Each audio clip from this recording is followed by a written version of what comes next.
Namaskar, welcome to our channel. In this video, we will be discussing theory of definite integration.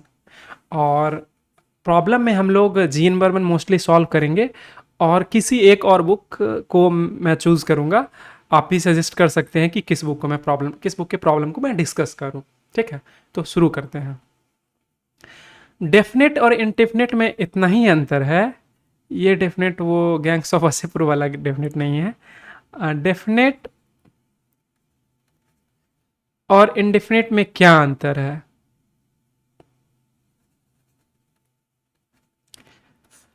एक अंतर ये कह सकते हैं कि जब भी हम अगर इंटीग्रेट करते थे तो यहाँ पे सिंपली जब इंटीग्रेट करते थे तो कोई इंटीग्रेटिंग कांस्टेंट आता था।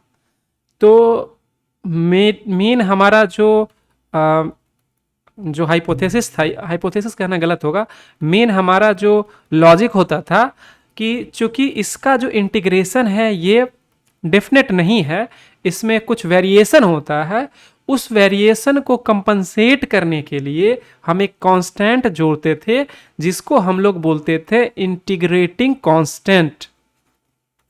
ठीक है, क्या बोलते थे? इंटीग्रेटिंग कांस्टेंट बोलते थे।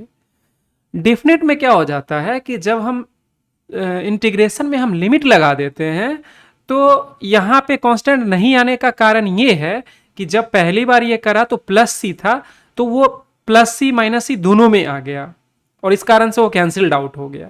इसको दूसरे तरीके से ऐसे सोचा जा सकता है कि अगर fx, अगर कोई रैंडमली कोई ग्राफ होता, जब हम उसको एक लिमिट के बीच इंटीग्रेट कर रहे हैं तो हमको इसका एरिया कैलकुलेट करना है और एरिया को हम जब इंटीग्रेट करते थे तो एक पतला सा एक स्ट्रिप लेते थे जो बहुत ही इनफाइनाइट, मतलब ये दिखने में तो दिख रहा है लेकिन ये बहुत पतला सा स्ट्रिप लेते थे। तो ये इनफाइनाइटेजमली स्मॉल स्ट्रिप एक लेते हैं और उसको हम स्वीप करते हैं, जिससे इस तरीके से इसको मूव करते हैं जिससे कि इसका पूरा एरिया स्वीप हो जाए। और ये इतना पतला सा स्ट्रिप है कि ये एक रेक्टेंगल जैसा बिहेव करता है। तो हमारा जो हाइट है वो y है, जो वेरी कर रहा है ऑब्वियसली हर एक पॉइंट पे, और इसका विड्थ जो है वो dx है। तो y dx, और ये पतला सा स्ट्रिप लिए और इसको इंटीग्रेट करके हम एक लिमिट a से b के बीच में जितना एरिया था उसको स्वीप करें और उससे जो हमारा रिजल्ट आएगा वो इस तरीके से आएगा। तो अब यहाँ पे कहने के लिए कोई कह सकता है कि जब हम एक इसको रेक्टेंगल मान रहे हैं तो इसका टिप जो होगा, जैसे नीचे में तो एकदम फ्लैट लाइन है लेकिन ऊपर में फ्लैट लाइन नहीं है, तो उस केस में होता ये है कि दो चीज होता है। अगर जैसे ये ऐसे आर्क है तो हम इसको अप्रोक्सीमेट कर लेते हैं रेक्टेंगल जैसा। दूसरी बात कि जब हमारा ये विड्थ अगर पतला से पतला होता जाएगा तो ये आर्क जो है वो लाइन जैसा बिहेव करेगा। और यही रैशनल है, यही लॉजिक है कि हम जो स्ट्रिप लेते हैं वो बहुत ही पतला लेते हैं, इतना पतला कि वो आर्क होने के बावजूद भी स्ट्रेट लाइन जैसा बिहेव करे। ठीक है, तो हम आगे डेफिनेट इंटीग्रेशन की उस प्रॉपर्टी को देखते हैं। ठीक है, ये हमारा कुछ प्रॉपर्टी है और हर एक प्रॉपर्टी का एक मतलब है। जैसे कि पहला प्रॉपर्टी बोल रहा है कि अगर f x d x is equal to a to b f y d y, इसका मतलब ये हुआ कि हमारा इंटीग्रल में जो x एंड y जो है ये क्या है? डमी वेरिएबल है। डमी वेरिएबल का मतलब क्या हुआ? डमी वेरिएबल का मतलब हुआ कि हमको वेरिएबल से ज्यादा फंक्शन के शेप पे डिपेंडेंट है और हमारा लिमिट अगर सेम हो और फंक्शन का शेप सेम हो तो वेरिएबल कुछ भी रहे हमारा रिजल्ट सेम आएगा। हम जब ये करते हैं तो इससे मोर और लेस हम एरिया को डिनोट कर रहे हैं। हम बेसिकली एक एरिया निकाल रहे हैं। फंक्शन एक फंक्शन जो है किसी ग्राफ को रिप्रेजेंट करेगा, जब dx के साथ लिमिट लगा दिए तो वो x एक्सिस के साथ बाउंड हो गया और लिमिट के साथ वो बाउंडेड हो गया। तो एरिया, इसको कभी कहीं पे बोला भी जाता है कि एरिया बाउंडेड बाय कर्व, इसी डेफिनेट इंटीग्रेशन का ही एक सेक्शन है। तो एक तरह से हम एरिया कैलकुलेट कर रहे हैं। तो डमी इस प्रॉपर्टी का मतलब हुआ कि एक्स वाई डमी वेरिएबल है। अगर हमारा फंक्शन एक जैसा हो तो इससे हम हमारा रिजल्ट सेम आएगा। और ये सुनने में लगेगा कि अरे डमी वेरिएबल तो क्या हुआ, ठीक है, लेकिन इसका बहुत बड़ा एडवांटेज है। जब हम लोग प्रॉपर्टी को यूज करेंगे तो हम देखेंगे कि फंक्शन का वेरिएबल जब हम चेंज कर रहे हैं तो फंक्शन का शेप एज इट इज रहेगा, लेकिन वेरिएबल चेंज हो जाएगा। और उस केस में अगर लिमिट सेम रहे तो हम इसको यूज कर पाएंगे और ये बहुत हैंडी आएगा। इस प्रॉपर्टी को देखिए, इस प्रॉपर्टी को देखिए, इसमें क्या कह रहा है कि अगर f x a to b f x है तो हम ए टू सी और सी टू बी लिख सकते हैं। ये इसका दो लॉजिक है। एक लॉजिक ये कह सकते हैं कि अगर मान लेते हैं कि फंक्शन किसी पॉइंट पे चेंज हो रहा है, जैसे इस पॉइंट पे, अगर ये पॉइंट वैसे तो जीरो है, लेकिन अगर हम मान लेते हैं इसको यहां पे ले लेते हैं, ये ए है, ये सी है और ये बी है। अब ए से बी अगर हम इंटीग्रेट कर रहे थे तो पॉइंट सी पे ये डिफरेंशिएबल नहीं है। डिफरेंशिएबल क्या होता है, आई होप कि आपको पता हो, नहीं तो आप एक ऐसे सोच सकते हैं कि कभी भी अगर ग्राफ, किसी फंक्शन के ग्राफ में अगर शार्प एज हो तो वहां पे हम लोग कहेंगे कि वो फंक्शन डिफरेंशिएबल नहीं है, क्योंकि लेफ्ट हैंड डेरिवेटिव और राइट हैंड डेरिवेटिव अलग आएगा। तो इस पॉइंट पे ये फंक्शन डिफरेंशिएबल नहीं होगा, और हमारा फंक्शन जो डिफरेंशिएबल नहीं होता है वो इंटीग्रेबल भी नहीं होता है, यानी इसको हम इंटीग्रेट नहीं कर सकते। इस कारण से हम क्या करेंगे, जिस पॉइंट पे ये डिफरेंशिएबल नहीं है हम उसको ब्रेक कर देंगे। तो जैसे ए से बी में था, ए से सी में था, ए से सी और सी से बी। हैविंग सेड दैट, इसका मतलब ये कहने का मतलब ये नहीं हुआ कि कॉन्टिन्यूअस फंक्शन को हम स्प्लिट नहीं कर सकते हैं, हम कर सकते हैं। इनफैक्ट पेरियोडिक फंक्शन वगैरह को तो हम स्प्लिट करते ही हैं, क्योंकि पेरियोडिक फंक्शन जब इनफाइनाइट तक जाता है तो हम उसका वैल्यू कैलकुलेट करने के लिए एक डेफिनेट लिमिट के बीच में हम उसके पेरियोडिसिटी को यूज करते हैं और उसको हम स्प्लिट करते हैं। इसका मतलब कि इस चीज को हम कॉन्टिन्यू, जहां पे डिफरेंशिएबल होगा वहां भी कर सकते हैं।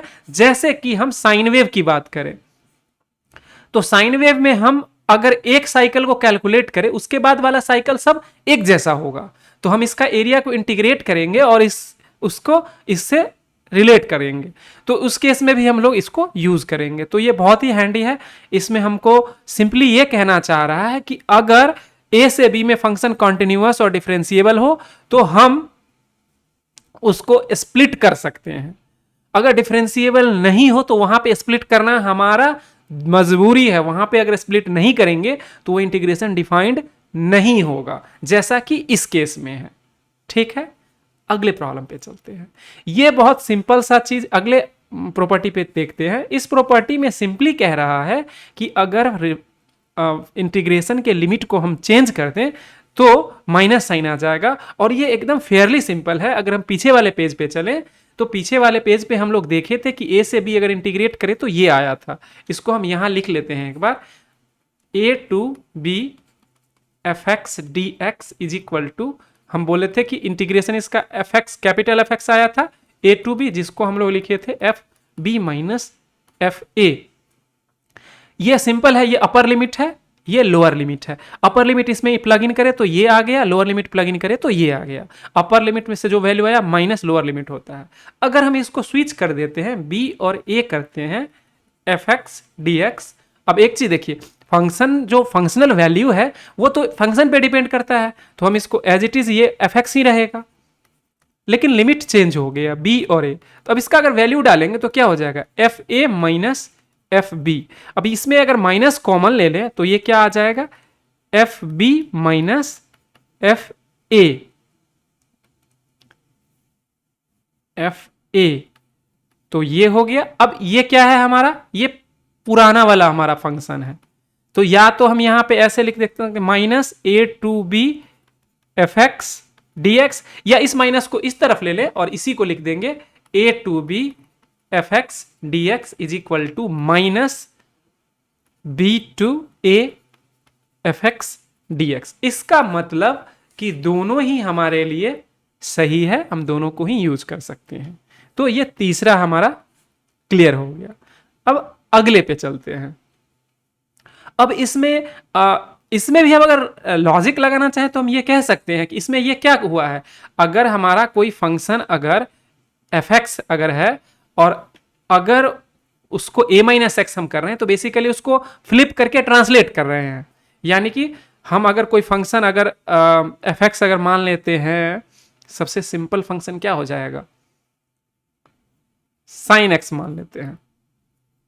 तो इसका जब अगर हम माइनस करेंगे तो ये कुछ इस तरह का हो जाएगा, और इसको ए यूनिट से शिफ्ट कर देंगे तो ये कुछ इस तरह का हो जाएगा, मतलब ये आगे आ जाएगा। अब डिपेंड करेगा कि ए कहाँ कितना बड़ा है। अगर ए बड़ा होगा तो ये हो सकता है, ए का वैल्यू पे डिपेंड करेगा कि ये किस तरह से, लेकिन हो क्या रहा है, हो रहा है कि ये रिवर्स हो रहा है, यानी कि इसका हम रिवर्स कर रहे हैं और उसके बाद इसको ट्रांसलेट कर रहे हैं, यानी कि इसको मूव कर रहे हैं।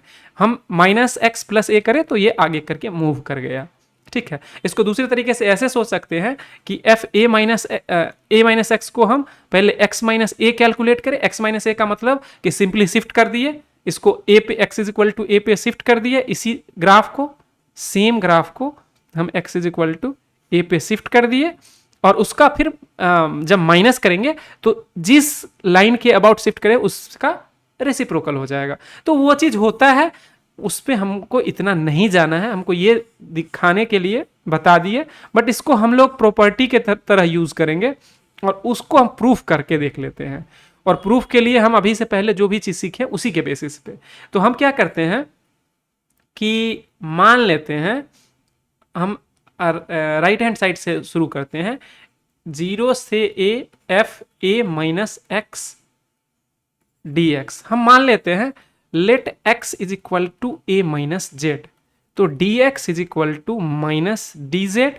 यहां से अगर लिमिट को चेंज करें तो क्या हो जाएगा, ये हो जाएगा एक्स जब 0 रहेगा तो जेड हो जाएगा ए, एक्स जब ए रहेगा तो जेड हो जाएगा 0। साथ ही जेड इज इक्वल टू क्या आ जाएगा हमारे पास, z is equal to a minus x आ जाएगा। तो लेफ्ट और राइट किसी को भी हम यूज कर सकते हैं, आप लेफ्ट को यूज कीजिए या राइट को। हम मान लेते हैं कि 0 to a f x d x, इसको दोनों करेंगे, अगर ये करेंगे तो ये आ जाएगा, ये करेंगे तो ये आ जाएगा, जैसा आपको ठीक लगे। तो 0 के जगह पे x अगर 0 है तो हमारा z क्या है, a है, ठीक है। तो हम क्या करेंगे, a कर देंगे इसको।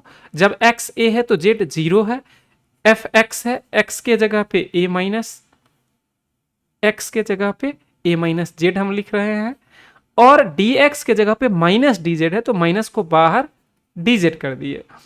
तो अब देखिए ये हमारा पिछला प्रॉपर्टी नंबर 3 था कि अगर हम इसको अगर इसके लिमिट को चेंज कर दे तो माइनस साइन चला आएगा। तो पहले से एक माइनस है तो दूसरा माइनस आने से माइनस कैंसिल हो गया और हम लिख दिए a minus z d z. अब इसको अगर हम लिखते हैं a to 0 to a f a minus z d z है। अब हमारा प्रॉपर्टी नंबर 3 था, इससे पहले हम ये पहला प्रॉपर्टी देखे थे कि डमी वेरिएबल की फंक्शन का शेप सेम हो और वेरिएबल को चेंज करें, अगर लिमिट सेम हो तो हमें हमारा रिजल्ट सेम रहता है। तो हम इसमें यही करेंगे, यहां पे हम लिख देंगे कि ये लिख देंगे क्या, फ्रॉम प्रॉपर्टी नंबर 3, या इसको 3 ही लिख देते हैं, प्रॉपर्टी नंबर 3। अगर इसको लिखें तो ये हो जाएगा 0 to a f a minus x d x, ये हो गया फ्रॉम प्रॉपर्टी नंबर 1, ये हो गया RHS। इसका मतलब कि ये जब ऐसा रहेगा तो हम अपर लिमिट से x को सब्ट्रैक्ट करेंगे और हमारा रिजल्ट एज इट इज रहेगा। जब हम इसका प्रॉब्लम देखेंगे तो हमको पता चलेगा कि ये बहुत ही हैंडी और बहुत हेल्पफुल है। एक और प्रॉपर्टी कर लेते हैं, उसके बाद कुछ एग्जाम्पल देखेंगे। ये एक तरह से पिछले वाले केस का जनरलाइजेशन है। अगर आप a को 0 रखेंगे तो इसमें क्या हो जाएगा, और b को a रख लेते हैं तो ये हो जाएगा 0 to a f x d x, और a प्लस बी क्या हो जाएगा, ये 0 टू a और f a minus x d x, एकदम प्रॉपर्टी नंबर 4 है। पर ये जनरलाइज्ड है तो हम इसको देखेंगे। अगेन हम क्या करेंगे, सबसे पहले हम क्या करते हैं कि let x is equal to a plus b minus z. एकदम कोई रॉकेट साइंस नहीं है, हम कोई मतलब जादू नहीं कर रहे हैं, हम बस देख रहे हैं कि किस फॉर्मेट में है, हम उसी तरह का दूसरा वेरिएबल ले रहे हैं और हम सारे जो रूल्स है उसको फॉलो कर रहे हैं। सारा रूल्स फॉलो करें, अपने आप जो रिजल्ट आया वो हमारा सही रिजल्ट आ गया। तो यहाँ पे x is equal to a plus b, हम यहां से हमको पता चला कि अगर इस तरह का है तो हम a plus b minus z लेते हैं, dx ये फिर माइनस डी जेड हो गया, और अगर इसमें x is equal to a होगा तो z is equal to b हो जाएगा, x is equal to b होगा तो z is equal to a हो जाएगा, और z अगर यहीं से फिर से लिखें, अगर इसी से लिखें तो z is equal to a plus b minus x हो जाएगा। पिछली बार हम लोग LHS लेके चले थे, इस बार RHS लेके चलते हैं। दोनों ही सेम है, हम दोनों तरीके से कर सकते हैं, हम बस डिफरेंस क्रिएट करने के लिए। पिछले बार हम लेफ्ट हैंड साइड से शुरू करे थे, इस बार राइट हैंड से शुरू करते हैं। दोनों केस में सेम रिजल्ट आएगा, a plus b minus x d x. अब क्या करते हैं, a को लिमिट को चेंज करते हैं, तो हमारा a plus b minus x जो है वो z है, dx जो है वो माइनस डी जेड है, और a के जगह पे b और b के जगह पे a। हम इसको सिर्फ यूज करें हैं, अगर गौर से देखिए तो हम इसी को यहां यूज करें हैं, सब्सटीट्यूट कर दिए सब चीज को। अब माइनस का हमको प्रॉपर्टी नंबर 3 से पता है कि अगर लिमिट को स्विच करेंगे तो माइनस आ जाएगा, तो ये माइनस माइनस प्लस हो गया, लिमिट को हम स्विच कर दिए एफ जेड डी जेड। अब अगेन प्रॉपर्टी नंबर 1 लगाएंगे तो हम डमी वेरिएबल को चेंज करेंगे और इसको लिख देंगे एफ एक्स डी एक्स, जो हमारा LHS है। ये दो प्रॉपर्टी, खासकर ये प्रॉपर्टी, ये और पीछे फोर्थ और फिफ्थ प्रॉपर्टी बहुत ही हैंडी है, लेकिन कोई छोटा बड़ा प्रॉपर्टी नहीं होता है, किसी एक के बिना दूसरे का काम नहीं चलेगा। तो मैथमेटिक्स में ऐसा कुछ नहीं है, इनफैक्ट जो जितना सिंपल है वो उतना बेटर है, तो इसलिए हम इसको इस तरीके से नहीं जज करेंगे। ठीक है, हम कुछ प्रॉब्लम को देख लेते हैं। जैसे ये बहुत ही टिपिकल प्रॉब्लम है और प्रॉपर्टी नंबर 4 पे बेस्ड प्रॉब्लम है। इसमें हम लोग क्या करेंगे, इसको मान लेते हैं आई, लेट से या मान लेते हैं से। तो इसमें हम प्रॉपर्टी अगर 4 लगाते हैं तो 0 to pi by 2 sine pi by 2 minus x, जहां पे x है वहां पाई बाई 2 माइनस एक्स, और यहां पे भी pi by 2 minus x plus cos pi by 2 minus x d x. हमारा प्रॉपर्टी क्या कहता है, 0 to a f x d x is equal to 0 to a f a minus x d x, यही कहता है प्रॉपर्टी। तो हम इसको सब्सटीट्यूट करते हैं, तो क्या हो गया, 0 to pi by 2 sine pi by 2 क्या हो जाएगा, कॉस एक्स, नीचे में क्या हो जाएगा, cos x plus sine x d x. अब क्या करते हैं हम लोग, इसको मान लेते हैं, ये आई बराबर यही है, इसको इक्वेशन नंबर 1 मान लेते हैं और इसको इक्वेशन नंबर 2 मान लेते हैं। तो फ्रॉम 1 एंड 2 हम दोनों को ऐड कर देते हैं, तो एक आई पहले है और ये लेफ्ट हैंड साइड में है, तो 2i is equal to integration. और हमको पता है कि ये जो इंटीग्रेशन डिफरेंशिएशन का सिंबल होता है या इंटीग्रेशन होता है, ये हमारा लीनियर ऑपरेटर है। लीनियर ऑपरेटर वैसे ऑपरेटर को बोलते हैं जिसमें दो सेम एक तरह के चीजों को जोड़ा जा सके, दो अलग एक तरह की चीजों को घटाया जा सके, उसको हम लोग एक साथ कर सके, ये सब चीज, तो ये लीनियर ऑपरेटर है। इस चीज को बस ब्रीफली मैं बता दिया। अब इसको अगर ऐड करेंगे तो क्या हो जाएगा, sine x plus cos x upon sine x plus cos x. ये एडिशन में हम लोग इसको आगे पीछे लिखने से कोई प्रॉब्लम नहीं है। तो ये क्या हो जाएगा, 0 से पाई बाई 2, तो अब ये 1 हो गया, तो सिंपली हम लिख सकते हैं 0 से पाई बाई 2 dx। dx का होता है x, 0 से पाई बाई 2, तो ये क्या हो जाएगा, पाई बाई 2।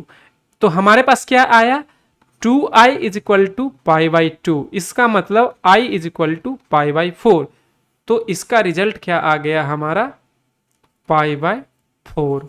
ठीक है, ये हमारा फाइनल आंसर हो गया। बहुत ही सिंपल प्रॉब्लम है, थोड़ा सा प्रॉपर्टी को यूज करें और हम लोग इसको कर लिए।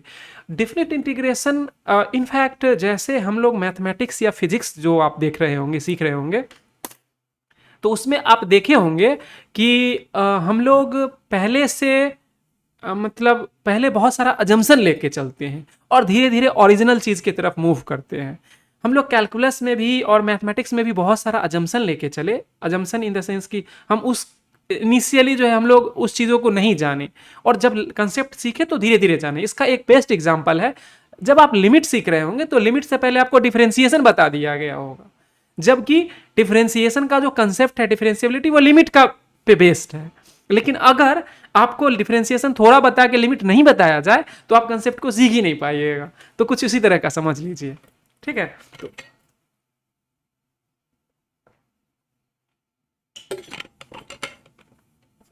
तो हम लोग वही चीज करें यहाँ पे, जैसे जैसे हम लोग आगे बढ़ रहे हैं वैसे वैसे रियलिटी की तरफ मूव कर रहे हैं। जैसे एरिया बाउंडेड वाई कर्व का ओरिजिनल एप्लीकेशन है, area bounded by curve real life में यूज होता है। सिंगल मल्ट इंटीग्रेशन तो होता ही है, मल्टीपल इंटीग्रेशन में बहुत ज़्यादा होता है। तो उन सारे चीज़ों को अब जैसे हम पीछे जो भी सीखे उसको धीरे धीरे रियलिटी के तरफ हम लोग शिफ्ट हो रहे हैं, ठीक है। आगे देखते हैं, ये हमारा प्रॉपर्टी नंबर 5वें का ये प्रॉब्लम है जिसमें हमको बताया गया कि अगर a से b लिमिट है fx dx तो हम लोग लिख सकते हैं a से b fx, दोनों लिमिट को ऐड कर दीजिए a plus b minus x dx। इसी चीज को हमको यहां यूज करना है। मान लेते हैं ये I से, तो इसको हम लोग क्या लिखेंगे, इसमें प्रॉपर्टी वही लगा देते हैं 4 to 5, इसको इक्वेशन 1 मान लेते हैं, ठीक है, क्योंकि आगे हमको इसकी जरूरत पड़ेगी। तो 4 to 5 और रूट एक्स के जगह पे क्या होगा a प्लस बी यानी 9 माइनस एक्स, और नीचे में क्या हो जाएगा 9 माइनस एक्स और 9 माइनस एक्स dx। ये क्या हो गया 4 to 5 रूट 9 माइनस एक्स और अंडर रूट 9 माइनस एक्स और प्लस रूट एक्स, ये 9 कैंसिल हो गया, ये माइनस माइनस प्लस हो गया। इसको इक्वेशन नंबर 2 मान लेते हैं, ये भी हमारा I ही है। तो फ्रॉम 1 and 2 हम दोनों को अगर ऐड कर दें तो हो जाएगा 2i is equal to 4 to 5 under root x plus under root 9 minus x upon under root x plus under root 9 minus x. ये इसको और इसको हम लोग एक जैसा है, ये रूट एक्स को पहले जो कि एडिशन है, एडिशन को हम लोग आगे पीछे करने से फर्क नहीं पड़ता है। दो पॉजिटिव क्वांटिटी को हम आगे लिखे पीछे लिखे उससे फर्क नहीं पड़ता है, क्योंकि वो कॉम्यूटेटिव होता है, मतलब उसको स्विच कर सकते हैं, ठीक है। एक सेकेंड, इसमें dx लिखना जरूरी है और ये बहुत जरूरी है क्योंकि उसके बिना हमारा इंटीग्रेशन का मतलब ही नहीं बचेगा। 4 5, अब ये क्या हो जाएगा 1 यानी कि सिंपली dx, ये हो जाएगा क्या x 4 to 5, तो ये क्या हो गया 5 माइनस 4 इज इक्वल टू 1। तो 2i इज इक्वल टू 1 है, इसका मतलब i is equal to half. ये हमारा आंसर हो गया। तो यानी कि इसका आंसर हो गया हमारे पास हाफ। तो फेयरली सिंपल प्रॉब्लम है, बस हम प्रॉपर्टी को यूज करेंगे। और ये और ऐसा नहीं है कि इस तरह का प्रॉब्लम हमको एग्जाम में पूछ रहा है, ये बहुत पुराना प्रॉब्लम है। अब इस तरह का एग्जाम में प्रॉब्लम जेई वगैरह में नहीं पूछेगा। एग्जाम ये +2 में सीबीएसई या बिहार बोर्ड वगैरह में ऑब्जेक्टिव वगैरह में ये पूछ सकता है, लेकिन फाउंडेशन वही है। अगर आपको ये कंसेप्ट अच्छे से समझ में आता है, आप इससे टफ प्रॉब्लम को भी सॉल्व जरूर कर लोगे, ठीक है। अगले पे चलते हैं। अगर मैं कहूं कि इस डेफिनेट इंटीग्रेशन का सबसे पावरफुल फॉर्मूला, सबसे अच्छा फॉर्मूला, सबसे ज़्यादा यूज होने वाला फॉर्मूला अगर ये है तो इसमें कोई अतिशयोक्ति नहीं होगा, कोई एग्जेजरेशन नहीं होगा, ठीक है। ये फॉर्मूला बहुत ही अच्छा है। इसमें पहले इवन और ऑड क्या होता है ये हम थोड़ा ब्रीफली डिस्कस कर देते हैं। वैसे आप लोगों को पता है, मैं जानता हूं, लेकिन कुछ लोग जिनको नहीं आता है उनके लिए मैं बता देता हूं। तो अगर कोई फंक्शन, अगर function is even if f minus x is equal to f x, दूसरा function is odd if f minus x is equal to minus f x.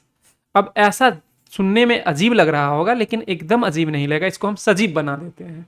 सजीव इसको कैसे बनाएंगे, तो हम इसका ग्राफ ड्रॉ करते हैं और हमारा जो typical sine even odd function होता है वो साइन और कॉस होता है।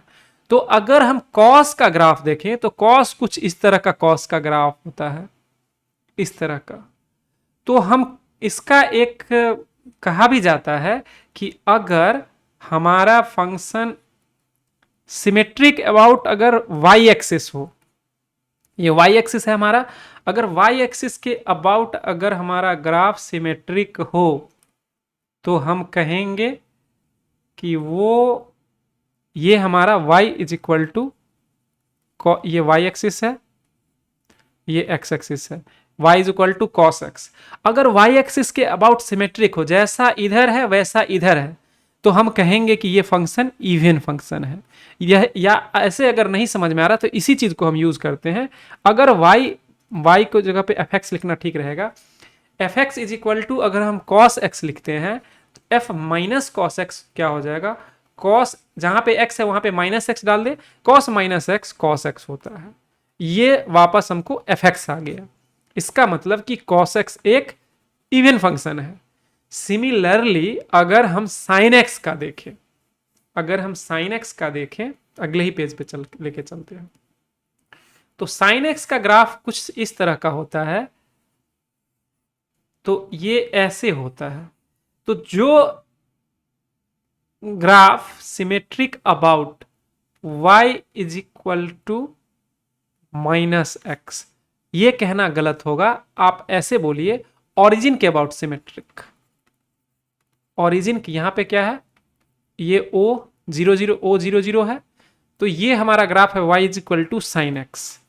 ग्राफ के बेसिस पे बताना ज़्यादा अच्छा होता है, लेकिन ग्राफ का ट्रांसफॉर्मेशन हम नहीं बताए हैं। हाँ, जल्द ही हम ग्राफ का ट्रांसफॉर्मेशन का एक सीरीज निकालेंगे जिसमें ग्राफ को अच्छे से डिस्कस करा जाएगा। ट्रांसफॉर्मेशन बहुत ही हैंडी होता है कैलकुलस कोऑर्डिनेट, कैलकुलस और कोऑर्डिनेट दोनों ही सेक्शन में, खासकर एरिया बाउंडेड बाई कर्व में। और कोऑर्डिनेट में क्या होता है कि आप किसी प्रॉब्लम का अगर ग्राफ ड्रॉ कर लेते हो, वैसे जरूरी नहीं कि आप एकदम स्केल्ड ग्राफ ड्रॉ करो, लेकिन अप्रोक्सीमेट ग्राफ भी अगर आप ड्रॉ करते हैं तो प्रॉब्लम ज़्यादा विजिबल हो जाता है, प्रॉब्लम को ज़्यादा विजुअलाइज कर पाते हैं। और उस केस में आप प्रॉब्लम को अच्छे से सॉल्व कीजिएगा। प्रॉब्लम सही से जो एग्जामिनर होगा उसको पता चलेगा कि आप किस तरह से सोच रहे थे। और जब एग्जामिनर को ये रियलाइज हो जाता है कि इस बंदे को सही पता है, सही अप्रोच, या इस बंदे का जो सोचना है वो सही है, तो मार्क्स भी सही मिलेगा और वो अप्रिसिएट करेगा इस चीज़ को। तो ग्राफ आना बहुत ही हैंडी है, बहुत हेल्पफुल है, और इसीलिए हम ग्राफ ट्रांसफॉर्मेशन हम डिस्कस करेंगे जल्द ही।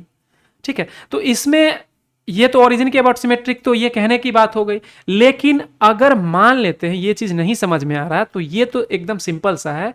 F x is equal to sine x है, हम एफ माइनस एक्स निकाले तो साइन माइनस एक्स, और हम साइन माइनस एक्स होता है माइनस साइन एक्स, और इसको हम लिख सकते हैं माइनस एफ एक्स।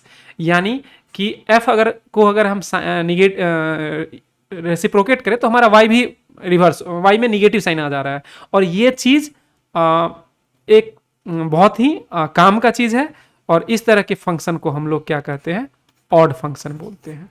ठीक है, तो वापस हम अपने इस पे चलते हैं कि अगर माइनस ए से ए हो, एफ एक्स हो, और अगर ये इवन फंक्शन हो तो ट्वाइस ये हो जाएगा, अगर ऑड फंक्शन हो तो हाफ हो जाएगा। अब इस चीज को हम लोग प्रूफ करते हैं। प्रूफ कैसे करेंगे, हम इवन ऑड के बारे में अच्छे से देख लिए, तो हम इसको फिर से लिखते हैं। हमारा क्या है, minus a to a f x d x is equal to, बताया गया कि 0 से a f x d x if f x is even, और 0 अगर if fx is odd। तो हम सबसे पहले क्या करते हैं, लेट LHS से शुरू करते हैं। इसको मान लेते हैं, क्या माने इसको, माइनस ए से a f x d x is equal to हम लिख सकते हैं -a से 0 fx dx। ये हमारा प्रॉपर्टी नंबर 2 है, जिसमें हम लोग एक बार देख लेते हैं। प्रॉपर्टी नंबर 2 है जिसमें हम लोग लिमिट को चेंज करे थे, और ये बहुत ही काम का है। और हम क्या बोले थे कि अगर डिसकंटिन्यूअस हो तो हमको उसमें जहां जहां डिसकंटिन्यूटी का पॉइंट होगा वहां पे हमको स्प्लिट करना मस्ट है, वहां पे लिमिट करना चेंज करना मस्ट है। लेकिन अगर कॉन्टिन्यूअस हो तो हम अपने कॉन्वीनियंस के अकॉर्डिंग ये कर सकते हैं। तो साइन फंक्शन जो है वो कॉन्टिन्यूअस फंक्शन है, लेकिन हमको पता है कि -a से a के बीच में 0 एक पॉइंट होगा जो हमारा कॉन्वीनियंट पॉइंट है, क्योंकि वहां पे कैलकुलेशन ईजी हो जाता है। तो हम क्या करेंगे, इसको 0 के पास लिखेंगे ऐसे, और 0 to a fx dx, इसको इक्वेशन नंबर 1 मान लेते हैं। अब हम क्या करते हैं कि किसी एक पार्ट को, इसको हम लेते हैं, इसमें से इसको I1 मान लेते हैं, इसको I2 मान लेते हैं। तो I1 अगर हम लिखना चाहें तो क्या हो जाएगा, हो जाएगा -a to 0 fx dx। हम कहते हैं, मान लेते हैं let x is equal to -z, तो dx हो जाएगा -dz। ये हमको यहीं से पता चल रहा है, हमको लिमिट को पॉजिटिव करना है, और लिमिट को पॉजिटिव करने के लिए हमको x को -z लेना पड़ेगा। यहाँ पे अब हम अगर x अगर 0 लेते हैं तो z भी 0, लेकिन x अगर a लेते हैं, -a लेते हैं, तो z हमारा a हो जाएगा, और यही हम चाह रहे थे। तो हम इसको अगर अब हम लोग इसके लिमिट को चेंज करते हैं। तो लिमिट को जब हम चेंज करेंगे तो क्या हो जाएगा, -a के जगह पे a आ जाएगा, 0 के जगह पे 0, और fx के जगह पे -z, तो हम -z ले लेते हैं, और यहाँ पे क्या करेंगे dz, और dx is equal to -dz, तो बाहर एक माइनस लगा लेते हैं। अगले पेज पे चलते हैं, तो हमारे पास क्या है, -a to 0 f -z dz। अब हम लिमिट को अगर चेंज करेंगे तो लिमिट को फ्लिप कर देते हैं, मतलब एक्सचेंज कर देते हैं, तो एक माइनस आ जाएगा। ये कैसे हुआ, एक सेकेंड, ये हुआ हमारा प्रॉपर्टी नंबर 3 से, कि अगर लिमिट को स्विच करेंगे तो माइनस साइन आ जाएगा, और इसी कारण से ये ऐसा हुआ। इसको हम लोग लिख सकते हैं 0 to a f -x dx। ये कैसे लिखेंगे, तो ये प्रॉपर्टी नंबर 1 से, कि हमारा a to b fx dx is equal to a to b fz dz।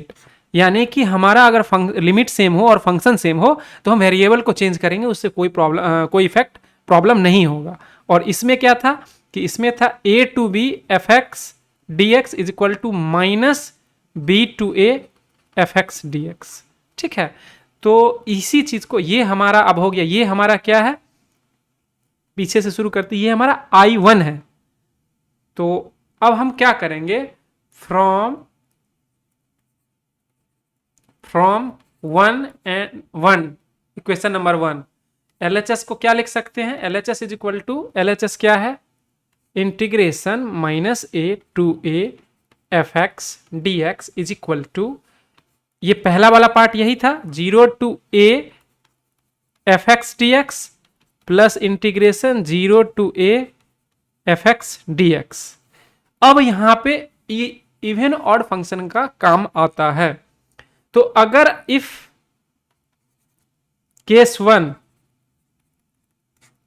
If fx is even, तो क्या हो जाएगा, f -x, ये -x है, पहला वाला -x है, f -x जो है वो fx हो जाएगा। अगर ऐसा है तो हमारा LHS क्या हो जाएगा, -a to a fx dx is equal to integration 0 to a f और -x, अब fx बन गया। क्यों, क्योंकि हमारा फंक्शन जो है इवन है, 0 to a fx dx, तो क्या हो जाएगा, 2 integration 0 to a f dx। अगर केस 2 की बात करें तो उसमें क्या है कि इफ fx इज ऑड, अगर ऑड है तो क्या हो जाएगा, f -x is equal to -fx हो जाएगा। अगर ये चीज हम प्लग इन करते हैं LHS में तो क्या हो जाएगा, -a to a f x d x is equal to minus 0 to a f x d x plus 0 to a f x d x. ये दोनों एक दूसरे को कैंसिल कर देगा और रिजल्ट आ जाएगा 0। इसका मतलब क्या हुआ कि हम लिख सकते हैं कि integration of minus a to a f x d x, integration of minus, इसको हम लोग क्या लिख सकते हैं, इज इक्वल टू, अगर दोनों अगर फंक्शन हमारा इवन है तो हम लिखेंगे 0 to a f x d x if f x is even function, और 0 if f x is odd function. तो इतना थ्योरी जानने के बाद आप डेफिनेट इंटीग्रेशन के प्रॉब्लम को आराम से अप्रोच कर सकते हैं और इसमें कोई प्रॉब्लम नहीं है, अच्छे से आप कर सकते हैं। अगले वीडियो में हम लोग पहले प्रॉब्लम डिस्कस करेंगे और उसके बाद कुछ प्रॉपर्टी को डिस्कस करेंगे। अभी तीन चार प्रॉपर्टी अभी बचा हुआ है, उसमें से एक दो इंपॉर्टेंट बहुत ज़्यादा है। एक हमारा जो है पेरियोडिक फंक्शन का, और दूसरा एक लेबनिज इंटीग्रल फॉर्मूला जो होता है जिसमें वेरिएबल लिमिट, जैसे 0 टू ए कांस्टेंट है उसमें 0 टू x हो जाता है, और वो लिमिट में भी हम डिस्कस करे हुए हैं, लेकिन यहाँ पे भी उसका यूज होता है। Thank you for watching this video. अगले वीडियो में हम लोग आगे देखते हैं, ठीक है।